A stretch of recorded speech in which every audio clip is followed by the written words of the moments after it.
Hi friends, welcome to digital రా. ఇవాల్టి వీడియోలో మనం ట్యాక్స్ని ఏ విధంగా సబ్మిట్ చేయాలి గూగుల్ యాడ్స్లో ఒకసారి చూద్దాం. సో ఇక్కడ చూసినట్టయితే నాకు చాలా నోటిఫికేషన్స్ వచ్చాయి. సో ఈ నోటిఫికేషన్ పైన క్లిక్ చేశాక నాకు ఈ విధంగా డిస్ప్లే అవుతుంది. సో నేను ట్యాక్స్ రెన్యువల్ చేయాలి. సో దానికోసం ఇక్కడ అప్డేట్ ట్యాక్స్ అని కూడా కనిపిస్తుంది కదా. సో దానిపైన మనం క్లిక్ చేయాల్సి ఉంటుంది. సో నేను ఇక్కడ అప్డేట్ ట్యాక్స్ పైన నేను క్లిక్ చేశాను. సో స్టార్ట్ న్యూ ఫామ్ అని వచ్చింది, క్లిక్ చేశాను. సో క్లిక్ చేసిన తర్వాత నా బిజినెస్ రిజిస్టర్డా లేకపోతే నాన్ రిజిస్టర్డా అని చెప్పేసి అడుగుతుంది. సో నేను నాన్ రిజిస్టర్డ్ అని చెప్పి నేను సెలెక్ట్ చేసుకోవడం జరిగింది.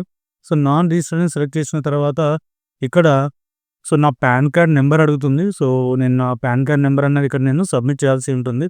So pan card number submit చేసిన తర్వాత ఇక్కడ సబ్మిట్ అని క్లిక్ చేయాలి. సో సబ్మిట్ అని క్లిక్ చేసిన తర్వాత ఏదైతే ట్యాక్స్ ఉందో సక్సెస్ఫుల్గా అప్రూవ్ అయిపోయింది. సో ఈ విధంగా మనం సబ్మిట్ చేయొచ్చు, చాలా ఈజీ గైస్.